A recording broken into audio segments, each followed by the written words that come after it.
হে দুনিয়ার মানুষ শুনে রেখে দাও, হে তরুণ যুবকেরা, হে আমার বন্ধুরা, তোমাদের জন্য তোমাদের নবীর মধ্যে আছে উত্তম আদর্শ।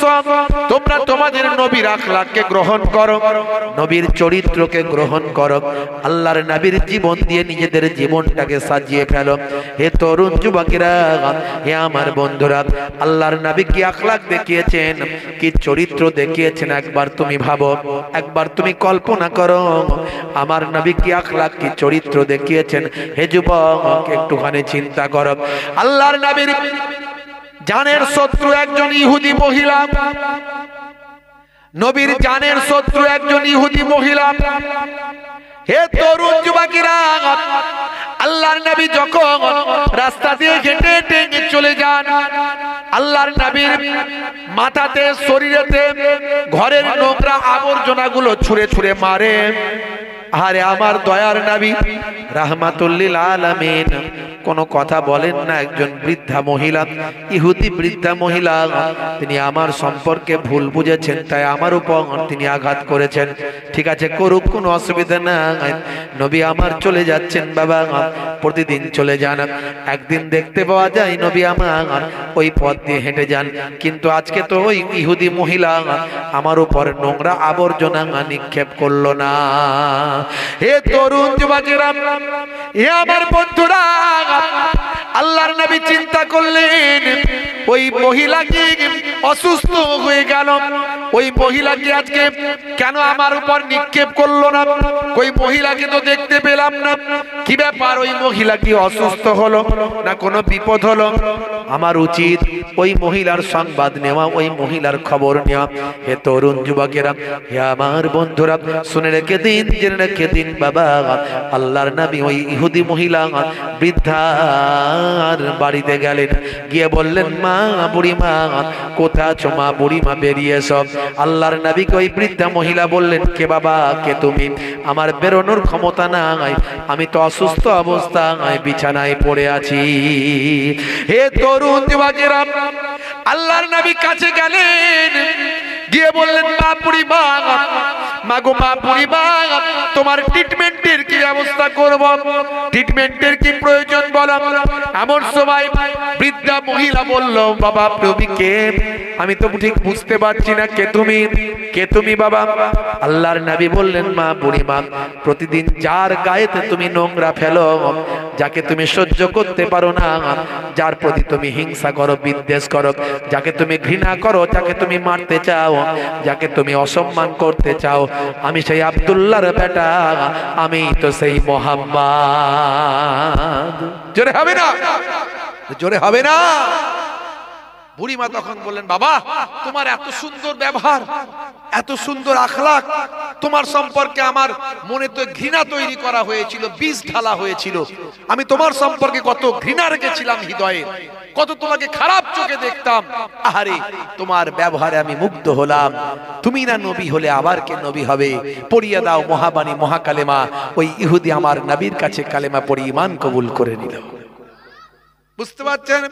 হে যুবক, নবীর রঙে নিজের রঙকে সাজাও, নবীর আখলাকে নিজের চরিত্রকে সাজাও, জীবন ধন্য হবে, জীবন ধন্য হবে। হে তরুণ যুবকেরা, তবে নবী আর আসবে না। যদি প্র্যাকটিক্যাল দেখতে চাও, যারা প্রকৃত আল্লাহর মাহবুব বান্দা, তাদের দিকে লক্ষ্য করে নাও। আমি মোহেবুল্লাহ হুসাইনি, ছোট হুজুরের নাতি, পিন্নাগরি হুজুরের পোতা, আহলে বায়াতের খানদানের চিটেবোটা রক্ত আমার শরীরে আছে, সব দিক থেকে কুরাইশ খানদানের রক্ত আমার শরীরে আছে। তা বলে আমি বিরাট কিছু হয়ে যাইনি। যদি আমার মধ্যে নবীর আখলাক থাকে, আপনি আমাকে সম্মান করবেন, আমার কথা মেনে চলবেন। যদি আমার মধ্যে নবিয়ানা আখলাক না থাকে, আমার থেকে দূরে থাকবেন, গালাগালি করবেন না, গালাগালি করবেন না। কারণ সেই ফ্যামিলির রক্ত শরীরে আছে। তো পীরলি আল্লাহদের খানদানের যারা আওলাদ হয়, যাদের কুরাইশ খানদানের আওলাদ হয়, তাদেরকে গালমন্দ করতে নাই। বুঝতে পারছেন? অনেকে দেখবেন গালমন্দ করছে, এখন দেখছেন না চলছে মোবাইলে, ইহকে গালাগালি, ইহকে গালাগালি। কি চলছে ভাইরা আমার, তরুণ যুবকেরা আমার। আচ্ছা বাপ আমার, কেউ যদি পীর হয়, কেউ যদি পীর হয়, আল্লাহ যদি কাউকে পীর হিসাবে কবুল করে থাকে, তার ঠ্যাং ধরে কেউ নামাতে পারবে? পারবে? আবার কেউ যদি পীর না হয় তার ঠ্যাং ধরে ঘাড় ধরে কেউ তুলতে পারবে? পারবে কেউ? তাহলে এইগুলো তো আল্লাহর দেওয়া জিনিস। আপনার মনে আমার প্রতি মহাব্বত হবে কি হবে না, আমি জোর করে বানাতে পারবো না। যত কথাই বলি, আমার আখলাক, আমার ব্যবহার, আমার চরিত্র আপনাকে একদিনে মুগ্ধ করতে পারবে না। আপনি যদি আমাকে ভাই আমার 10 বছর ধরে দেখেন, আপনার মনে মহাব্বত তৈরি হবে। এই লোকটা এরকম। আমি হুজুর সেজে বসে আছি, কিন্তু আমি গীবত করি, চগলখড়ি করি। আমার কথার মধ্যে দিয়ে বিদ্বেষ তৈরি হয়, হিংসা তৈরি হয়। আমি লোককে বলছি গীবত করো না, কিন্তু আমি অন্যের গীবত করছি, চগলখড়ি করছি। বুঝতে পারছেন? আমার কথার মধ্যে টন্টিটকিরি মেরে কথা, সে কোনোদিন হুজুর হতে পারে? যে হুজুর হবে, যে পীর হবে, ওলি হবে, সে উন্মুক্ত মন নিয়ে কথা বলবে। তার মনের ভিতর কোনো হিংসা বিদ্বেষের লেশ থাকবে না। তাকে দেখেই মনে হবে, তার কথা শুনলে মনে হবে আমি আল্লাহ এবং রাসূলের ভাই আমার জীবন জিন্দেগি তার চেহারা থেকে পাচ্ছি। জোরে বলুন সুবহানাল্লাহ। আল্লাহ রাসূলের জীবন জিন্দেগি তার চেহারা থেকে পাওয়া যাবে। যার কথা শুনলে আল্লাহ এবং রাসূলের কথা মনে পড়ে যায়, তিনি হলেন আল্লাহর মাহবুব বান্দা। ওই জোর করে কাউকে ভোট দিয়ে হুজুর করা যায় না, আবার জোর করে কাউকে কেড়ে মেরে ধরে হুজুর থেকে নামিয়ে দেওয়া যায় না। এটা মাথায় রাখতে হবে ভাইরা আমার, তরুণ যুবকেরা আমার। এই জন্য বলি, নবিয়ানা তরিকা দিয়ে জীবনকে গড়ুন। আপনাকে প্রচার করতে হবে না, আল্লাহ আপনার প্রচার করে দেবে। হে তরুণ যুবকেরা, হে আমার বন্ধুরা, হে আমার মুরব্বিয়ানিরা, শুনে রেখে দিন বাবা। হে মুসলমান, একটুখানি শুনুন। আল্লাহ বললেন, বান্দারে, দুনিয়া থেকে ভালো কাজ করে আর কে মন্দ কাজ করে আমি দেখার জন্য তোমাদের পাঠিয়েছি। ফারিস্তারা নিষেধ করেছিল, মালাইকা ফারিস্তারা বলেছিল, আল্লাহ মানুষ সৃষ্টি করবেন না, মানুষ পৃথিবীতে ফাসাদ তৈরি করবেন। ভাই আমার তরুণ যুবকেরা, মুরব্বিয়ানেরা, ফারিস্তারা বলেছিল, আমার আল্লাহ আপনি মানুষ পৃথিবীর জমিনে পাঠাবেন না, আমরা আপনার ইবাদত করার জন্য যথেষ্ট আছি। আমার আল্লাহ বলেছিলেন, ইন্নী আলামু মা লা তা'লামুন, আমি যেটা জানি তোমরা সেটা জানো না।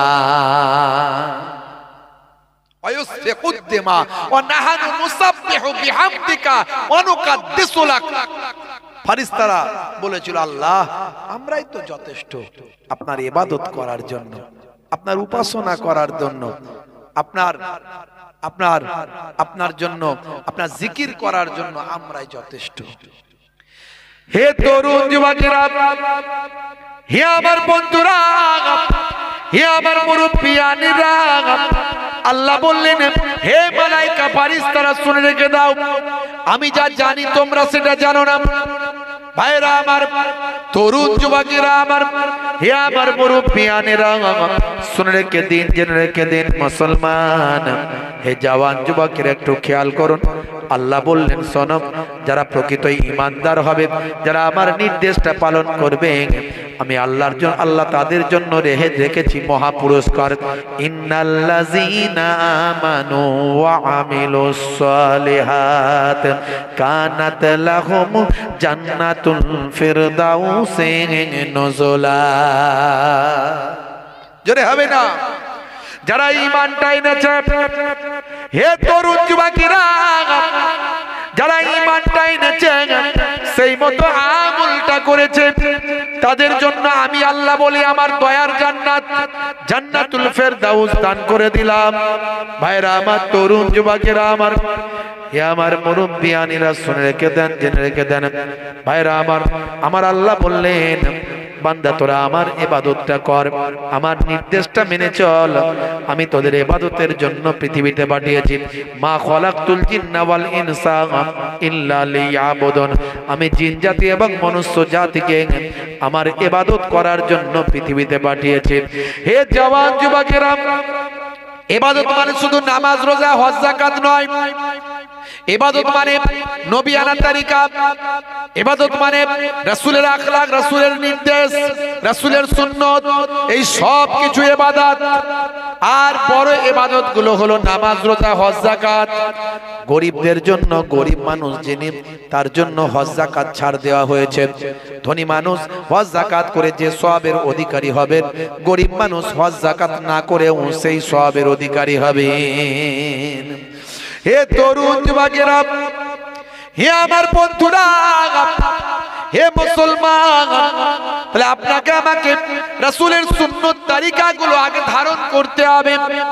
নবিয়ানা জিন্দেগিতে আখলাককে সাজাতে হবে। আপনার আমার চরিত্রকে নবিয়ানা চরিত্রে পরিপূর্ণ করতে হবে। ভাইরা আমার, আমার আল্লাহ লক্ষ্য করছেন বান্দা কে ইবাদত করে আর কে ইবাদত করে না। তবে বান্দা পাপ করবে, গুনাহ করবে, আর ক্ষমা করবেন কে? যেমন কে? বান্দা পাপ করেছিস, গুনাহ করেছিস বান্দা, আল্লাহ বলছেন হাদিসে কুদসির মধ্যে এসেছে, লা তাকনাতু মির রাহমাতিল্লাহ, বান্দা তোরা আমার রহমত থেকে নিরাশ হয়ে যাস না, আমার রহমত থেকে নিরাশ হয়ে যাস না। তোদের গুনাহ রাশি যদি আসমানের মেঘমালায় পৌঁছে যায়, আমি আল্লাহ তাআলা তোদের গুনাহ রাশিকে মাফ করতে পরোয়া করি না।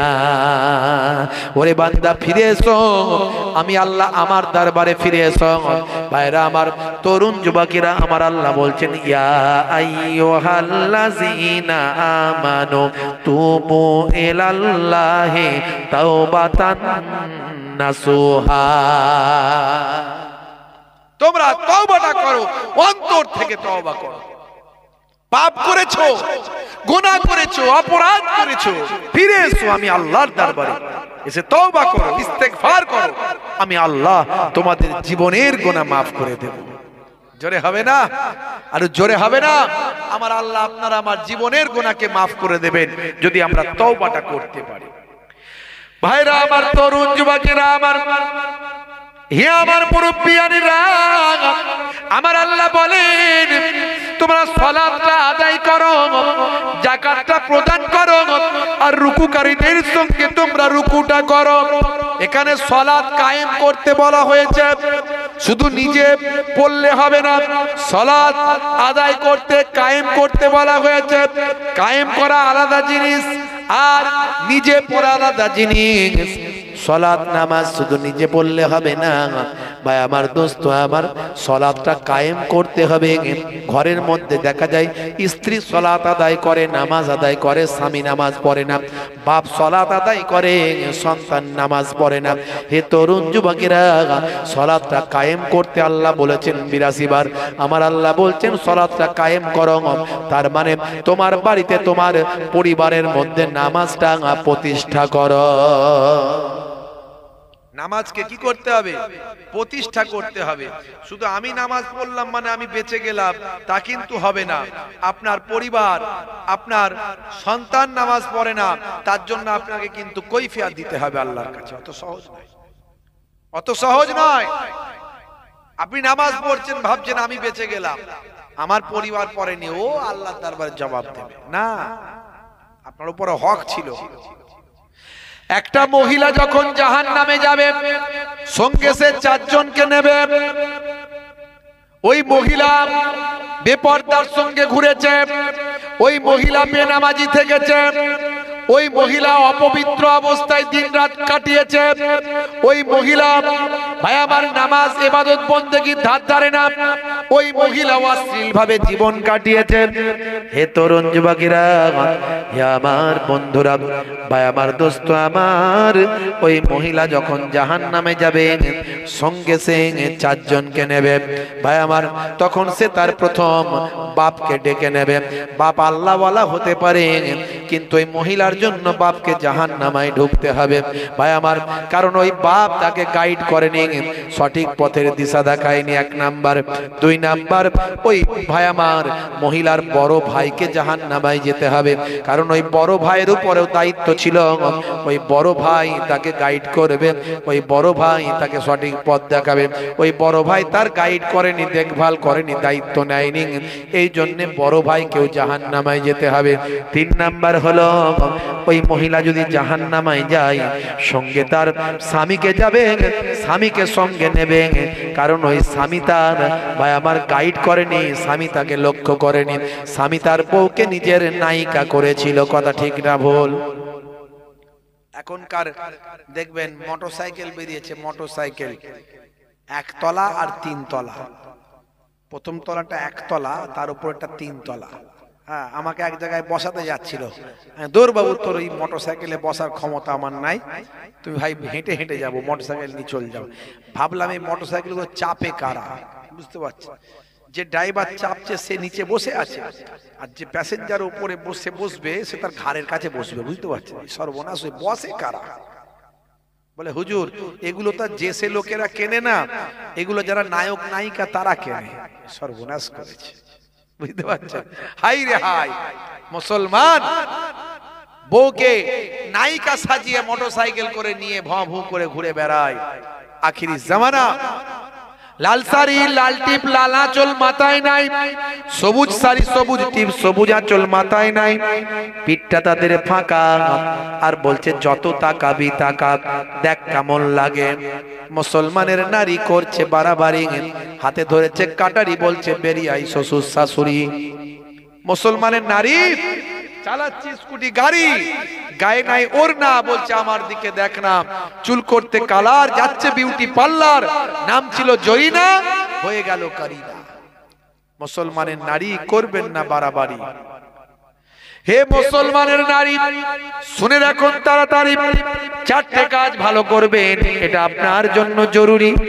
এক নাম্বার হলো 5 ওয়াক্ত নামাজটা পড়বেন, নামাজ আপনি ছাড়বেন না ভাই আমার, শরীয়তের হুকুম ছাড়া ওগো মা নামাজ আপনার ছাড়া চলবে না।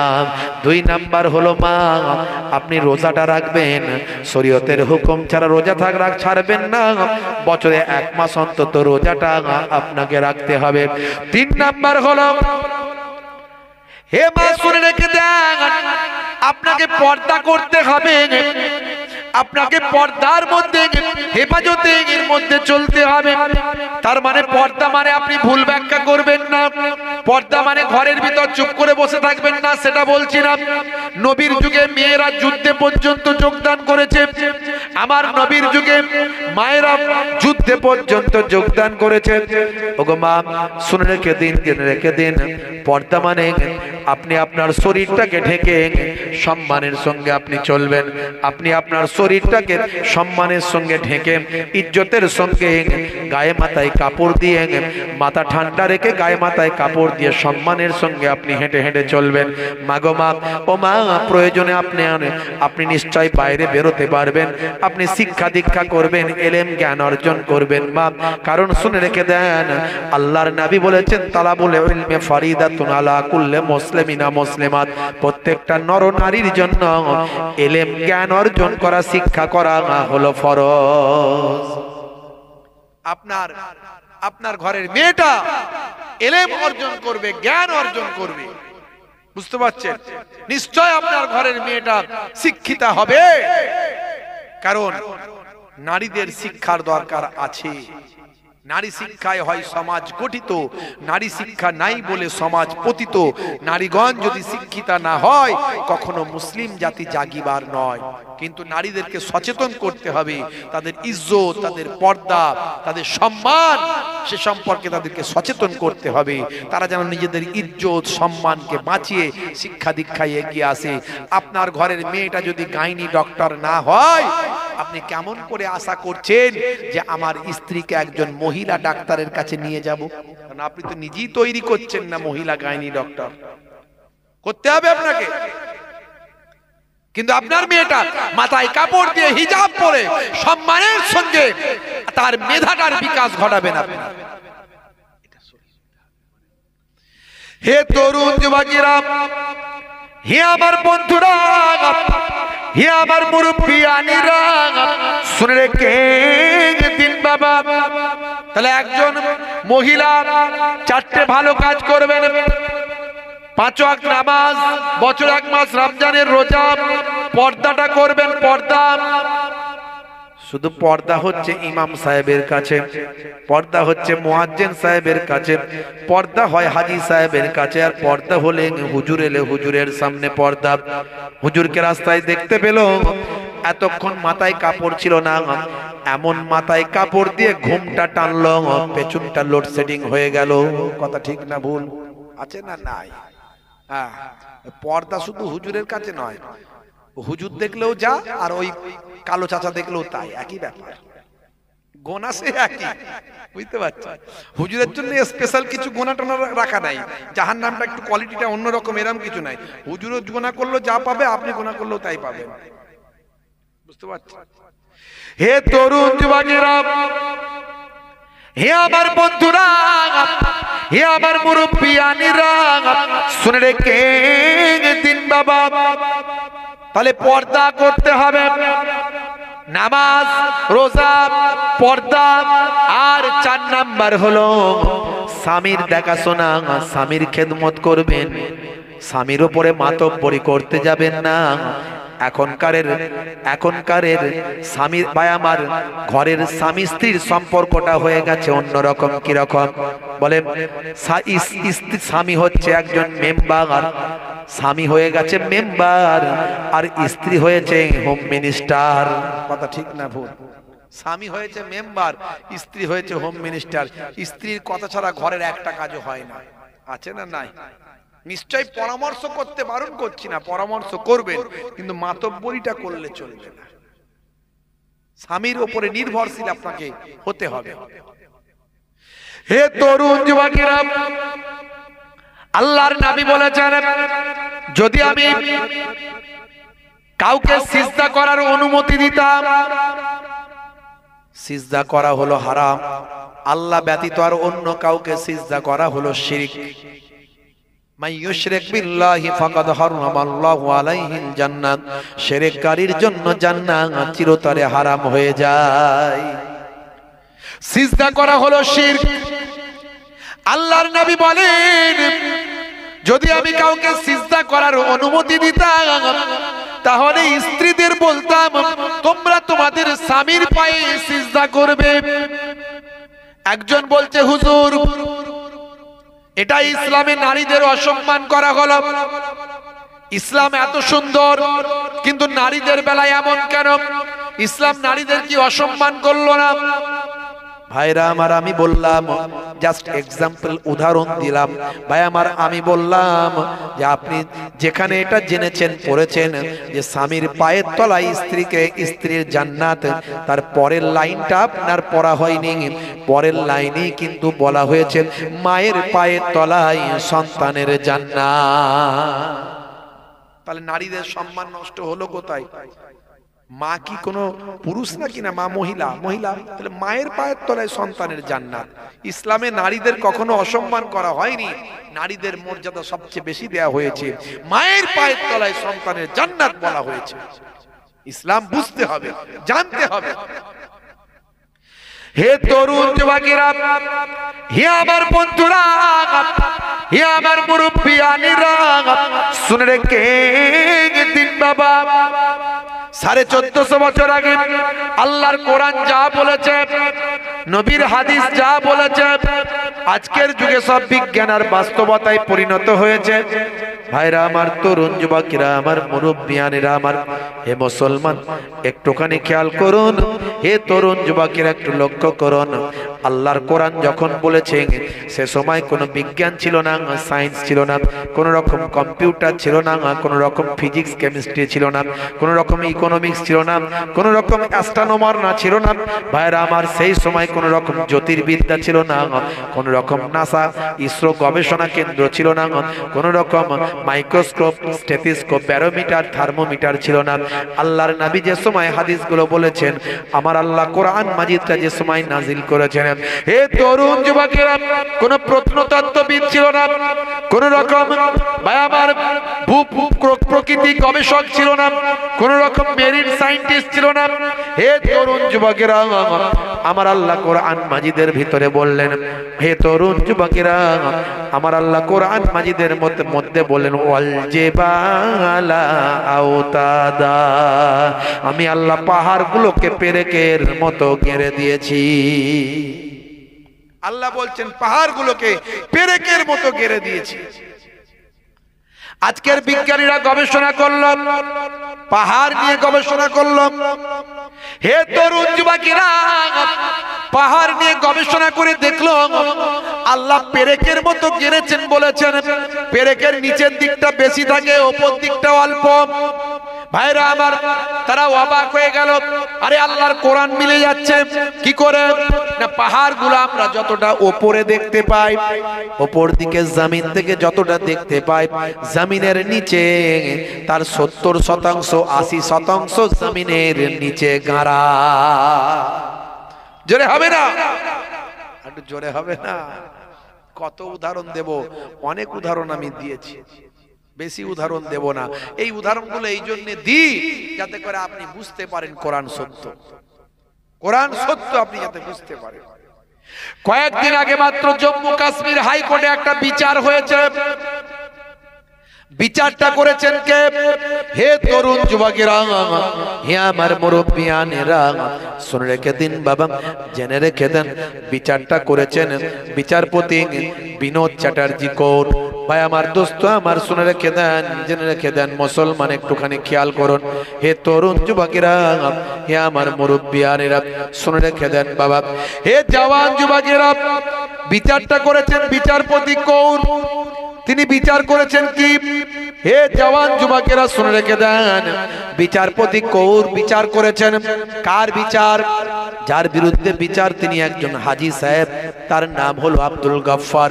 হে জওয়ান যুবকেরা, হে আমার বন্ধুরা, শুনে রেখে দিন বাবা, জেনে রেখে দেন, হে মুসলমান একটু লক্ষ্য করুন। এই বিচারটা করছেন আব্দুল গফফার। তিনি তার বোনের অধিকার 43 বছর আগে বাপের সম্পত্তির অধিকারটা তিনি তার বোনকে দেন নাই। এখন তিনি হাজী সাহেব। হে তরুণ যুবকেরা, এখন তিনি নামাজি, এখন তিনি দাড়িওয়ালা। তিনি তার ভাই বোনের সম্পত্তির অধিকারটা বঞ্চিত করেছেন, বোনের হকটা বঞ্চিত করেছেন। এই ঘটনাটা আজকে 43 বছর আগে, 43 বছর আগের বিচারটা জম্মু কাশ্মীর হাইকোর্টে উঠেছে। হাইকোর্টের বিচারপতি, তার নাম হলো মিস্টার বিনোদ চ্যাটার্জি কৌর। তিনি বলেন, আমি এই বিচারটা করার জন্য আল্লাহর কোরআন মাজিদ পড়লাম। জোরে হবে না? আল্লাহর কোরআন মাজিদ পড়লেন। শুনুন আমার কাছে, এসব কথা কোথায় শুনতে পাবেন?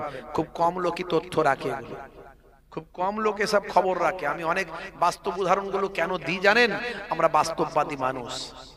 এখন কম্পিউটারের যুগ, ইন্টারনেটের যুগ, সোশ্যাল মিডিয়ার যুগ, এখন 5G 6G যুগ।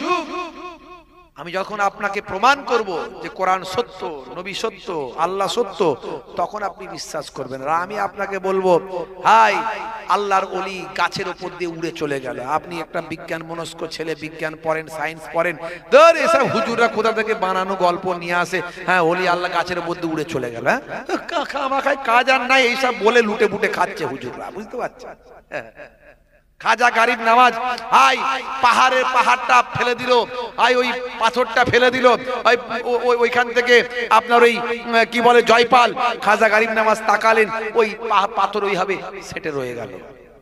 এগুলো বাস্তব, এগুলো কিন্তু অবাস্তব নয়। কিন্তু আমি যখনই আপনাকে বলবো, আজকে বিজ্ঞান মনস্ক ছেলে তো আপনি, বিজ্ঞান পড়েন, সায়েন্স পড়েন, পড়াশোনা করেছেন, ইন্টারনেট গবেষণা করছেন, আপনি এইসব সম্ভব কখনো?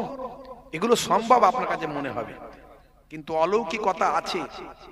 আল্লাহর নবী আঙ্গুলের ইশারায় আকাশের চাঁদ দ্বিখণ্ডিত করেছেন, এটা বিশ্বাস করতে হবে আপনাকে। তবে হ্যাঁ, নবী করেছেন, যেসে তো পারবে না, যেসে পারবে, নবী করেছেন। এটা যদি অবিশ্বাস করেন, আপনি ঈমান চলে যাবে। তো খাজা গরিব নওয়াজ ওটা পেরেছেন, তাকিয়েছেন, পাথরটা যেমনকে তেমনই আছে। আজও গিয়ে দেখে আসবেন ভাই আমার, ওই যে আনা সাগরের পাশে ওই যে আপনার পাহাড় আছে, কি পাহাড়টা বলেন না, ওই যে পাহাড়ের উপরে রওজা বলেন, তারাগড় পাহাড়, ওই পাহাড় থেকে নামবেন আপনি পাবেন। জি হ্যাঁ, এগুলো আল্লাহর ওলিদের দ্বারা হয়েছে। এগুলো আমি করবো বলি তো হবে না, বুঝতে পারছেন? দাদা হুজুর কেবলা বোতলে ফুক দিয়েছে, ফেটে গেছে, যে কেউ ফুক দিয়ে ফাটাক না দেখি, কত সহজ। আগে ফুকটাকে তৈরি করতে হবে, সেই ফুকটা তৈরি করো তারপরে। আর সেই ফুক দিয়ে ফাটানোর জন্য বলতে হবে না আমি ফাটিয়েছি, আমি ফাটিয়েছি, অটোমেটিক লোকে জেনে যাবে, তোমাকে বলার দরকার হবে না যে আমি ফাটিয়েছি। কথা ঠিক না ভুল? সেই জবানটা তৈরি করতে হবে, এর জন্য ইবাদত লাগবে, অত সহজ নয়। কিন্তু যুবক ছেলেদেরকে তো এসব কথা বললে বুঝবে না। তারা বিজ্ঞান মনস্ক ছেলে, পড়াশোনা করছে, শিক্ষিত হচ্ছে, এডুকেটেড হচ্ছে, তাদেরকে আমাকে বিজ্ঞানকে বিজ্ঞানের মতো করে বোঝাতে হবে, কোরআন দিয়ে বাস্তবতাকে নিয়ে আসতে হবে। এই জন্য এই উদাহরণগুলো আমি দিই। অনেক যুবক ছেলেরা আমাকে বলে হুজুর আপনার ওয়াজ শুনে আমি হেদায়েত হয়েছি, কে বলে আমি নামাজ পড়ছি, কে বলে আমি দাঁড়িয়ে রেখেছি, কে বলে আমি নেশা ছেড়ে দিয়েছি। সব ইয়ং ইয়ং শিক্ষিত ছেলে, অনেক আমার ভালোবাসে তারা বলে হুজুর আপনার ওয়াজটা একটু অন্যরকম, আমাদের বড্ড ভালো লাগে। ভাইরা আমার, এই উদাহরণগুলো আমাকে জোগাড় করতে হয়, এগুলো আমাকে জোগাড় করতে হয়, এগুলো খোঁজ খবর রাখতে হয়, বের করতে হয়, তথ্যগুলো আনতে হয়। হে তরুণ যুবকেরা, হে আমার বন্ধুরা, মাত্র এক সপ্তাহ আগের কথা বলছি, জম্মু কাশ্মীর হাইকোর্টের বিচারপতি নাম হলো বিনোদ চ্যাটার্জি কৌর। তিনি বিচার করছেন কার? বিচার করছেন নাম হলো আব্দুল গফফার। তিনি একজন হাজী সাহেব, তিনি একজন দাড়িওয়ালা, তিনি একজন নামাজি পরেশগার আল্লাহওয়ালা মানুষ। 43 বছর আগে নিজের বাপের সম্পত্তির অধিকার বোনকে বঞ্চিত করেছেন। 43 বছর মামলাটা আজকে হাইকোর্টে উঠেছে। এখানে আমরা কেউ বাপের সম্পত্তির অধিকার বোনকে আমরা কখনো বঞ্চিত করি না, এমন লোক আমাদের কাছে এখানে নাই। আচ্ছা, এখানে এরকম নাই, আমরা করি না এসব খারাপ কাজ, এগুলো কেউ করি না কি আমরা? কি কথা ঠিক না ভুল? আমরা আমাদের বোনেদেরকে, আমাদের মেয়েদেরকে ঠিকঠাক অধিকার বুঝিয়ে দিই, ইসলামের অধিকার। কি কথা ঠিক না ভুল? হ্যাঁ হ্যাঁ, এমন অনেক লোক আছে আমাদের এদিকে আছে, বুঝতে পারছো? বোনকে বলে তুই তো বাবা এলে আমার ঘরেই থাকবি, আমার এখানেই খাবি, হ্যাঁ যতদিন আসবি আমার এখানে উঠবি, তো তুই আবার অধিকার কেন নিবি? তুই আবার কেন সম্পত্তি নিবি? তুই তো শ্বশুর বাড়িতে পাবি, তুই এখানে কেন নিবি? আরে ভাই, আল্লাহ দিয়েছে, সে কেন নেবে না? এখন বোন কি ভাইয়ের সঙ্গে মারপিট করবে? আরে তোকে মন খারাপ করতে হবে না, 1 লাখ টাকা নে। 1 লাখ টাকা দিয়ে দিল তাকে, দিয়ে বললো তুই যতদিন পারবি বেঁচে থাকবি, আমার ঘরে এসে খাবি উঠবি।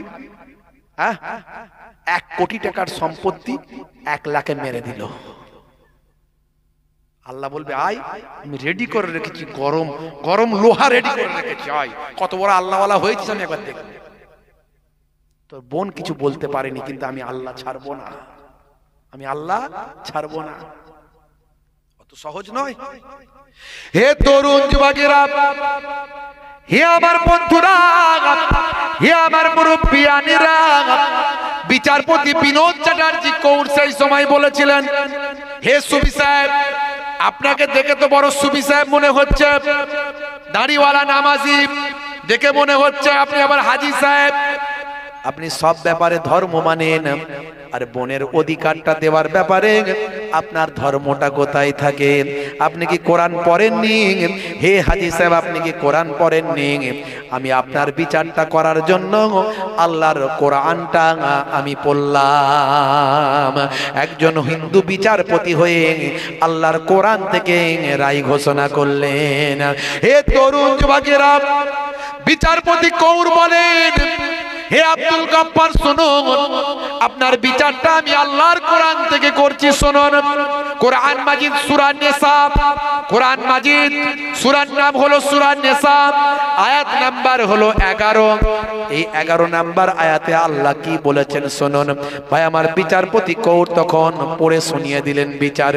ইউসিকুমুল্লাহু ফি আওলাদিকুম লিজ্জাকারি মিসলু হাজ্জিল উনসাইন। হে তরুণ যুবকেরা, বিচারপতি কৌর বললেন, আপনার আল্লাহ বলছেন, হে দুনিয়ার মানুষ শুনে রেখে দাও, জেনে রেখে দাও, আমি আল্লাহ তোমাদের সন্তানদের সম্বন্ধে নির্দেশ দিচ্ছি, পুত্রের জন্য 2 কন্যার সমান, একজন পুত্র যা সম্পত্তি পাবে বাপের 2 কন্যার সমান পাবে। এটা আমি আল্লাহ তোমাদের জন্য, দুনিয়ার সন্তান সন্ততির জন্য নির্দেশ দিচ্ছি। এটা আমি আল্লাহ, আমার নির্দেশ। নির্দেশ কার? নির্দেশ হলো আল্লাহর। 2 জন কন্যা যেটা পাবে, পুত্র সেটা একা পাবে। মানে পুত্র যেটা পাবে তার বোন তার অর্ধেক পাবে, আর তার বোন তার অর্ধেক পাবে। হে আব্দুল গফফার, আপনার বোন আপনার পিতার সম্পত্তির আপনি যেটা পাবেন তার অর্ধেক পাবেন। আজকে জম্মু কাশ্মীর হাইকোর্টে এই রায়টা দেওয়া হলো। জোরে হবে না? জোরে হবে না? আল্লাহর কোরআনের রায় জম্মু কাশ্মীর হাইকোর্টে বিচার প্রতিদান করলেন 1450 বছর আগের কোরআন মাজিদের রায়। আজকে 21 শতাব্দীতে 2025 সালে ভাই আমার জম্মু কাশ্মীর হাইকোর্টে রায় ঘোষণা হচ্ছে আল্লাহর কোরআন দিয়ে। জোরে বলুন সুবহানাল্লাহ। জোরে হবে না? আরো জোরে হবে না? তাহলে কোরআন সত্য, মহাসত্য, ধ্রুব সত্য। কোরআন যিনি সৃষ্টি করেছেন তিনি সত্য, কোরআন যার উপর নাজিল হয়েছে তিনি সত্য। জোরে বলুন সুবহানাল্লাহ। তাহলে সেই সত্য যদি মানি তাহলে সত্য থেকে দূরে কেন থাকি? সত্য যদি মানি সত্য থেকে দূরে কেন থাকি? কেসিয়াস কেলে থেকে টাইসন, গ্যারি মিলার, জেনিফার, কত উদাহরণ আমি দিয়েছি এর আগে। সানা আলী খান, হাসিম আমলা, ভাই আমার তরুণ যুবকেরা, আমার মুরব্বিয়ানেরা, আমার মিস্টার ব্রেইন, মিস্টার জোসেফ, পৃথিবী বিখ্যাত বিখ্যাত ব্যক্তি এরা। আমি এদের উদাহরণগুলো টেনে নিয়ে এসেছি, বলেছি। আজকে আর বেশি সময় বলবো না, বেশি সময় নেব না। হে তরুণ যুবকেরা, হে আমার বন্ধুরা, হে আমার মুরব্বিয়ানেরা, শুনে রেখে দিন বাবা মুসলমান, তাহলে আপনাকে আমাকে সে আল্লাহর নির্দেশটা পালন করতে হবে। আল্লাহর নির্দেশ সমূহ যদি পালন করি, আমার আল্লাহ আপনাকে আমাকে কি করবেন? আমাকে আপনাকে আল্লাহ তাআলা ভাই আমার পুরস্কার ঘোষণা করবেন। কি পুরস্কার দেবেন? ইন্নাল্লাযীনা আমানু ওয়া আমিলুস সালিহাত কানাত লাহুম জান্নাতুল ফিরদাউসি নুজুলা। যারা ঈমানটা এনেছে, সেই মতো আমলটা করেছেন, ওই সমস্ত বান্দা বান্দীদের জন্য আমি আল্লাহ আমার দয়ার জান্নাত, জান্নাতুল ফিরদাউস দান করে দিলাম। জান্নাতুল ফিরদাউস আমার আল্লাহ আপনাকে আমাকে দান করবেন। জোরে বলুন সুবহানাল্লাহ। এটা আপনার আমার জন্য পুরস্কার। দুনিয়াতেও পাবেন শান্তি, আখিরাতেও পাবেন মুক্তি। খায়রাত দুনিয়া ওয়াল আখিরা। আল্লাহ দুনিয়াতেও ভালো করবেন, আখিরাতেও ভালো করবেন। জোরে বলুন সুবহানাল্লাহ। ভাইরা আমার, তরুণ যুবকেরা আমার, হে আমার মুরব্বিয়ানেরা, হে যুবকেরা, শুনে রেখে দিন বাবা। তাহলে আল্লাহর নবীর সুন্নত গুলোকে মানতে হবে, নবীর নির্দেশগুলোকে মানতে হবে। ভাই আমার, এগুলো ইবাদত। এগুলো কি? এগুলো ইবাদত। মিষ্টি কথা বলবেন, পোলাইট ব্যবহার দেখাবেন, হাসি মুখে কথা বলবেন। ভাই আমার, বাচ্চাদের সঙ্গে মিষ্টি ব্যবহার করবেন, ছোটদের স্নেহ করবেন, বড়দের সম্মান করবেন, ছোটদের ভয় দেখাবেন না, ছোটদের কষ্ট দেবেন না।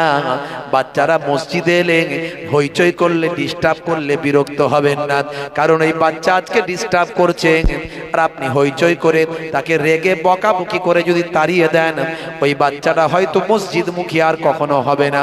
কিন্তু আপনি যদি ওই বাচ্চাটাকে আদর করেন, ভালোবাসেন, মসজিদে আসতে উৎসাহিত করেন, ওই বাচ্চাটা একদিন নামাজি হবে, আর ওই বাচ্চাটা আপনার করে কবরের গোরস্থানে গিয়ে আপনার জন্য আল্লাহর দরবারে গুনাহ মাফি চাইবে।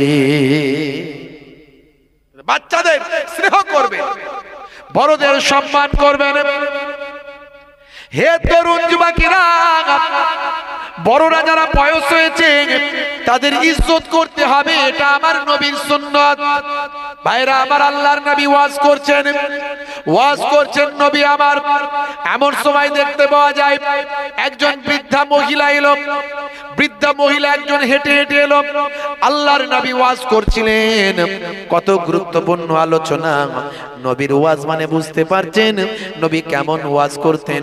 নবী যখন ওয়াজ করতেন, সাহাবায়ে কেরামরা যখন ওয়াজ শুনতেন, নবী জান্নাতের কথা বলতেন, সাহাবায়ে কেরামরা তখন যেন জীবন্ত জান্নাত দেখতে পেতেন। নবী যখন ওয়াজ করে জাহান্নামের করুণ ঘটনা বলতেন, জাহান্নামের শাস্তির কথা বলতেন, সাহাবায়ে কেরামরা এমন কল্পনায় ডুবে যেতেন যেন মনে হয় চামড়ার চোখে তারা জাহান্নামের শাস্তি দেখতে পাচ্ছেন। হে তরুণ যুবকেরা, আল্লাহর নবী যখন ওয়াজ করতেন, সাহাবায়ে কেরামেরা এত গভীর মনোযোগ দিয়ে তারা শুনতেন। হে তরুণ যুবকেরা, সাহাবায়ে কেরামদের কাঁধে পিঠে মাথায় এসে উড়ন্ত পাখিগুলো বসত। কিছু সময় অপেক্ষা করে আবার পাখিগুলো উড়ে চলে যেত। আর সাহাবায়ে কেরামরা বুঝতে পারতো না তাদের মাথাতে পাখি বসেছে, কাঁধেতে পাখি বসেছে। পাখিরাও বুঝতে পারতো না আমরা কোনো মানুষের কাঁধেতে পিঠেতে বসেছি। এইরকম তারা ওয়াজ শুনতেন। আমাদের মতো নয়, আমরা যেমন বক্তা তেমন শ্রোতা, আর নবী যেমন বক্তা তেমন তার শ্রোতা। বুঝতে পারছেন ভাইরা আমার, তরুণ যুবকেরা আমার, মুরব্বিয়ানেরা আমার, এমন মনোযোগ দিয়ে সাহাবায়ে কেরামরা ওয়াজ শুনতেন। আল্লাহর নবী ওয়াজ করছেন, হে তরুণ যুবকেরা, এমন সময় একজন বৃদ্ধা মহিলা টুকটুক করে আল্লাহর নবীর মাহফিলের দিকে হেঁটে হেঁটে আসছে। হে জওয়ান যুবকেরা, আল্লাহর নবী আল্লাহ রাসূল ওই বৃদ্ধা মহিলাকে দেখতে পেয়ে সেই সময় উঠে দাঁড়িয়ে বললেন, জোরে হবে না, জোরে হবে না। নবী আমার ওয়াজ বন্ধ করলেন, উঠে দাঁড়িয়ে পড়লেন। ওই মহিলা আল্লাহর নবীর কাছে এসে বসতে যাবেন, এমন সময় দয়ার নবী আমার নিজের চাদরটা ওই মহিলার সম্মানে বিছিয়ে দিলেন। ওই মহিলা নবীর চাদরে বসলেন। হে তরুণ যুবকেরা, হে আমার বন্ধুরা, হে আমার মুরব্বিয়ানেরা, নবী আমার কিছু সময় আস্তে আস্তে মহিলার সঙ্গে, ওই বৃদ্ধা মহিলার সঙ্গে কথা বললেন। ওই বৃদ্ধা মহিলা আবার আস্তে আস্তে কিছু নবীর সঙ্গে কথা বললেন। সাহাবায়ে কেরামরা ঠিক বুঝতে পারলেন না, কারণ একটু দূরে বসেছিলেন। হে তরুণ যুবকেরা, ওই মহিলা যখন উঠে গেলেন, আল্লাহর নবী আবার উঠে দাঁড়িয়ে সম্মান করলেন। নবী সম্মান করছেন, যে নবীকে সারা কুল কায়নাত সম্মান করে, যে নবীকে নবীউল আম্বিয়া করা হয়েছে, সমস্ত নবীদের নবী করা হয়েছে, ইমামুল আম্বিয়া করা হয়েছে, সমস্ত নবীদের ইমাম করা হয়েছে। কত সম্মান নবীর, কত ইজ্জত নবীর। ভাইরা আমার, হে তরুণ যুবকেরা, হে আমার বন্ধুরা, আল্লাহর নবী আল্লাহ রাসূল ওই মহিলাকে বিদায় জানালেন। মহিলা চলে গেলেন। যত সময় মহিলাকে দেখা যায় নবী দাঁড়িয়ে থাকেন, যতক্ষণ চোখের ভাই আমার নজরে থাকে ততক্ষণ নবী দাঁড়িয়ে থাকেন। ওই মহিলা যখন চলে গেলেন, নবী আমার বসলেন। সাহাবায়ে কেরামরা অবাক হয়ে গেলেন, নবী দাঁড়িয়ে আছেন, সাহাবারা কি বসে থাকবেন? থাকবেন। নবী দাঁড়িয়ে আছেন, সাহাবারা দাঁড়িয়ে গেলেন নবীর সম্মানে। হে তরুণ যুবকেরা, আল্লাহর নবী যখন বসলেন, তারপরে সাহাবায়ে কেরামেরা বসলেন। আল্লাহর নবীর কাছে জিজ্ঞাসা করলেন, ইয়া রাসূলুল্লাহ, হাবিবাল্লাহ, ওই মহিলাকে এত সম্মান করলেন, ওই বৃদ্ধা মহিলাকে। আল্লাহর নবী বললেন, ও বাবা সাহাবারা শুনে রেখে দাও, ওই মহিলার অন্য কেউ নন, আমি যে ডাল ধরেছি সেই ডাল ভেঙে গেছে। আমি আমার জন্মের আগে, আমার পৃথিবীতে আসার আগে আমার আব্বা জান ইন্তেকাল করেছেন। আমার জন্মের 6 বছর পর আমার আম্মা জান ইন্তেকাল করেছেন। আমার আম্মা জানের ইন্তেকালের পর আমি আব্দুল মুত্তালিব আমার দাদা জানের কাছে মানুষ হচ্ছিলাম। আমার দাদা জান ইন্তেকাল করলেন, তিনিও বেশি দিন আর থাকলেন না। দাদা জানের পরে আমার চাচা জান আবু তালেবের কাছে আমি লালন পালন হচ্ছিলাম। আমার চাচা জানও তিনিও বেশি দিন থাকলেন না, চলে গেলেন। এইভাবে যে ডাল ধরেছি সে ডাল দুনিয়া থেকে চলে গেছে। আমার নবী আমাকে, আমার আল্লাহ আমাকে এতিম করেছেন, এতিম নবী বানিয়েছেন। আমি এতিম নবীকে সাহারা দিয়েছিলেন একজন নারী, একজন মহিলা, তিনি আর অন্য কেউ নন। ওই মহিলা হলেন আমার সেই দুধ মা হালিমাতুস সাদিয়া।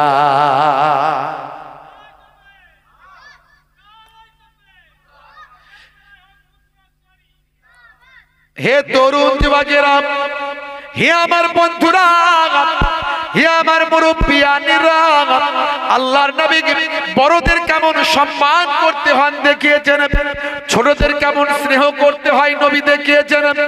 ভাই আমার, অমুসলিমদের সঙ্গে কেমন ব্যবহার করতে হয় দেখিয়েছেন। আপনি কথা বলবেন, মুচকে হেসে কথা বলবেন, হাসলে সওয়াব, কাঁদলে গুনাহ মাফ। আপনি রাস্তা দিয়ে যাবেন, সওয়াব পাবেন। নবী যেভাবে দেখিয়েছেন সেভাবে হাঁটবেন। রাস্তা থেকে পেরেক কাঁচ ভাঙা পাথর থাকলে সরিয়ে দেবেন, সওয়াব পাবেন। কোন ইমানদার মুসলমান দেখলে আপনি সালাম দেবেন, পরিচিত হোক অপরিচিত হোক সালামটা দেবেন, সুন্নতের সওয়াবটা পাবেন। অমুসলিম, হিন্দু, খ্রিস্টান, জৈন, বৌদ্ধ যদি আপনার পরিচিত হয়, আপনি সম্মান দিয়ে ভালো মুখে কথাটা বলবেন, এটাও নবীর তরিকা। হে তরুণ যুবকেরা, হে আমার বন্ধুরা, আপনি চেটে পুচে খাবারটা খাবেন, বসে পানিটা বসে পান করবেন, ইস্তেঞ্জা করে পবিত্র হবেন, অপবিত্র অবস্থায় থাকবেন না। হে তরুণ যুবকেরা, হে আমার বন্ধুরা, আপনি যখন ঘুমাবেন ডান দিকে কাত হয়ে ঘুমাবেন। আপনার পায়ের পোশাক যেটা পরবেন পায়ের গিরার নিচে যেন না যায়, পায়ের গিরার নিচে পরবেন না। ইচ্ছাকৃতভাবে যদি পায়ের গিরার নিচে আপনি পোশাক পরেন, মা আসফালা মিনাল কাবাইনি মিনাল ইজারে ফিন্নার, পায়ের গিরার নিচে ওই অংশটা জাহান্নামের আগুনে জ্বলবে, সাবধান। হে তরুণ যুবকেরা, হে আমার বন্ধুরা, নারীদের সম্মান করবেন, মহিলাদের সম্মান করবেন, নারীদের ইজ্জত করবেন, মায়ের সম্মান করবেন। মায়ের পায়ের তলায় সন্তানের জান্নাত, এটা জানবেন। পিতামাতা হলো জান্নাত। বাপ মায়ের খেদমত করবেন, বাপ মায়ের সেবা করবেন, বাপ মায়ের সুস্থতা করবেন। স্ত্রী, সন্তান, ছেলে মেয়েদের হকগুলো পালন করবেন। আর স্ত্রী আপনার ঘরের অর্ধাঙ্গিনী স্ত্রী, মনে রাখবেন স্ত্রীর সার্টিফিকেট ছাড়া আপনি জান্নাতে যেতে পারবেন না। ইসলাম পরিপূর্ণ জীবন ব্যবস্থা, ইসলামটা বুঝতে হবে ভাইরা আমার। পরিপূর্ণ কমপ্লিট রিলিজিয়াস একটা পরিপূর্ণ ধর্মীয় ব্যবস্থা হলো ইসলাম। ধর্ম হলো আপনাকে আমাকে একটা পথ দেখায়, গাইডলাইন করে। হে তরুণ যুবকেরা, হে আমার বন্ধুরা, তবে সবচেয়ে বড় ইবাদত হলো নামাজ। নামাজ ছেড়ে দেবেন না। সবচেয়ে বড় ইবাদত হলো রোজা। রোজা সামনে আসছে, রমজান মাস। গ্যাস অম্বল বলে ছেড়ে দিলে আল্লাহর দরবারে কৈফিয়ত দিতে হবে। রোজা ছেড়ে দেবেন না। আর ধনী বান্দাদের জন্য হজ আর যাকাত।